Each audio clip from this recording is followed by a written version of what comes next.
In talking about why I'm not a Muslim, I could make a very long video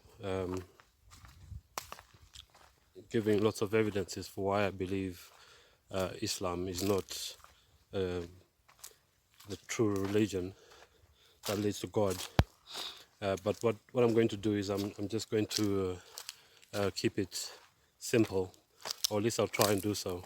Um, let's go through a few major differences between Christianity and Islam, and then what I'll do is I'll link some videos by Professor Walter Veith and Pastor Bill Hughes, and maybe some other videos that I think of, and I'll attach those to the put those in the description of the video, so you can go and watch those to gain a greater understanding about what Islam really is.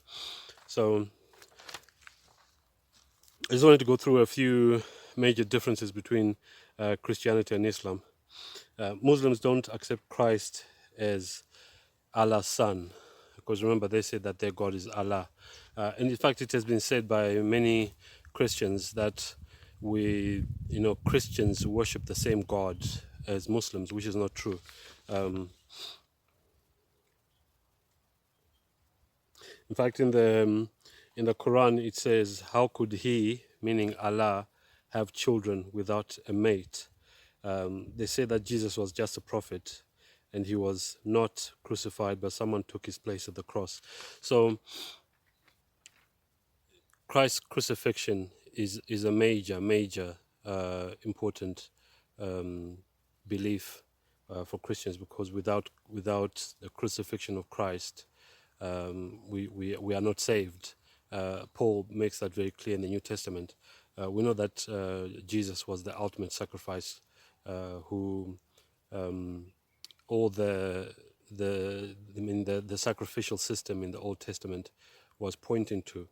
So to deny that Jesus, first of all, is not the Son of God, and was not crucified, for me is to, even just those two things are reason enough for me to not be a Muslim.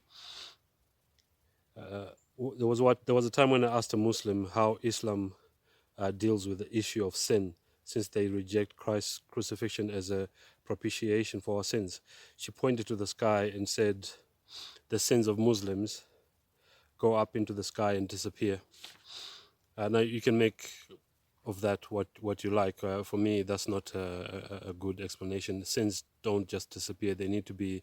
It says, the Holy Scriptures say, without the shedding of blood, there's no remission of sins. Muslims have a belief called taqiyya, in which they say that lying to non-believers, to non-Muslims, is a requirement, since they consider non-Muslims to be lower than dogs, pigs, or dried excrement. Some Muslims also believe that when passing wind, they should do it in the direction of a non-Muslim. That's really shows the kind of the thinking behind Islam. That's what they think of other human beings who are created in the image of God.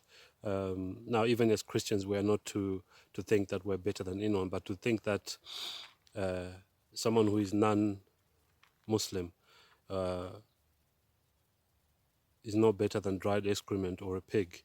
I would never want to be part of such a religion, because I believe that even those who are in different religions other than Christianity, which I'm a part of, are still valued before God. They still have value, and Christ died for them. Christ died for the Muslims, the Hindus, the Buddhists, the Roman Catholics, Christians of different denominations. He died for everyone. To say that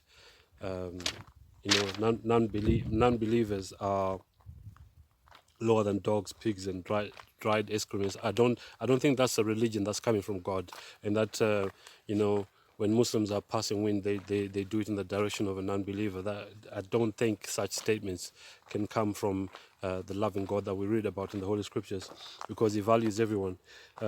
Some Muslims also believe that when I read that already.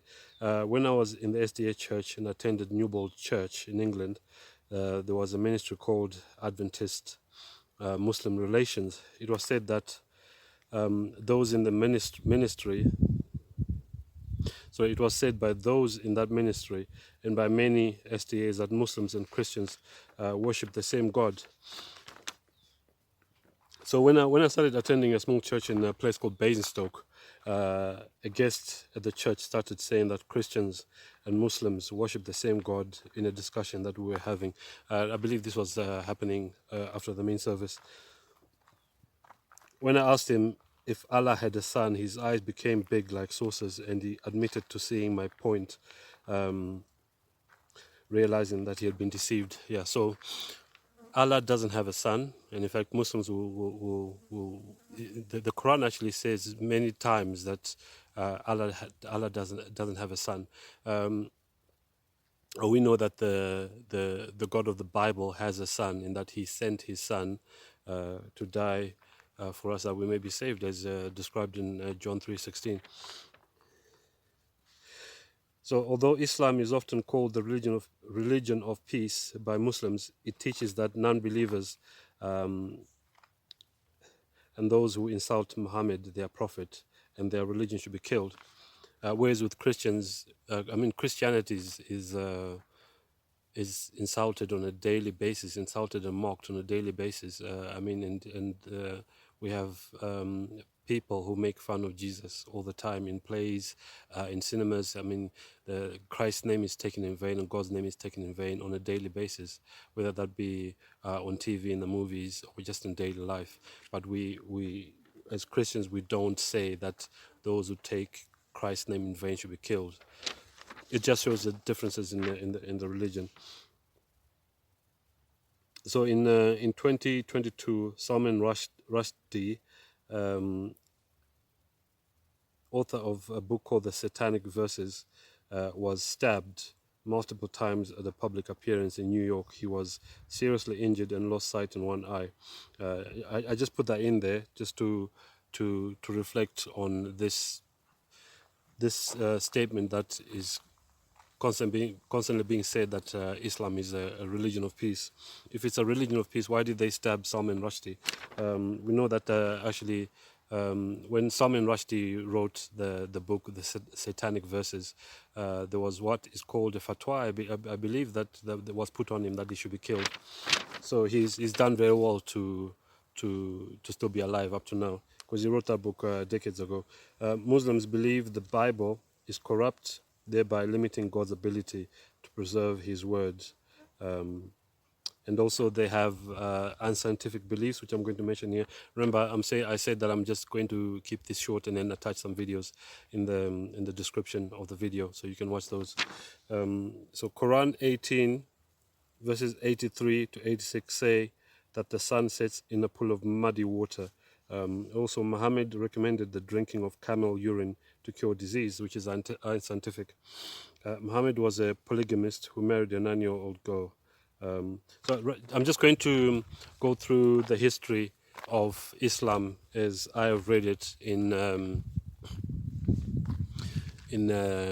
Alberto Rivera's book, because Alberto Rivera was an ex-Jesuit who exposed not only the papacy and the Jesuits, but Islam as well. So in his book called The Prophet, Alberto Rivera said that because Christianity was spreading rapidly in the early centuries, the papacy felt threatened, because remember that Catholicism is not Christianity, so they felt threatened by Christianity, and Christianity has spread into North Africa and even other parts of Africa and in the Middle East as well. So the papacy came up with a plot to try and destroy Christianity. So they found there was a wealthy woman called Khadija, who became a Roman Catholic nun. They sent her basically to find an Arab man who could be, who they would say is a prophet that could basically start a new religion, which would then be followed by the children of Ishmael, who we know to be Arabs. So Khadija found Muhammad, and Muhammad went on to to start the religion that we know today as Islam.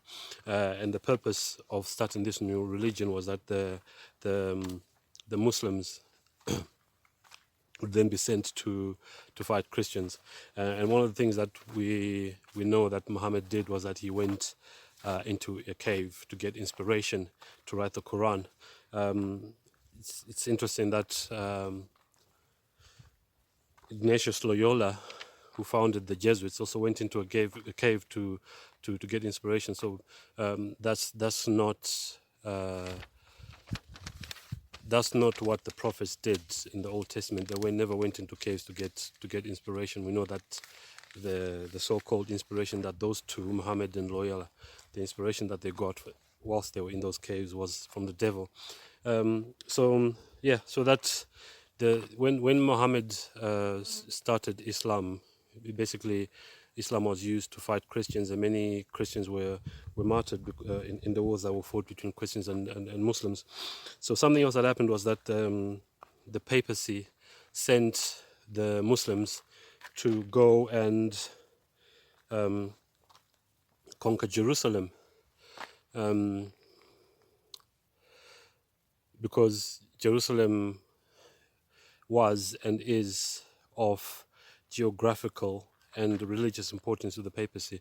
But when the Muslims conquered Jerusalem and were then told to hand it over to the papacy, they refused, and that's what resulted in the wars of the Crusades.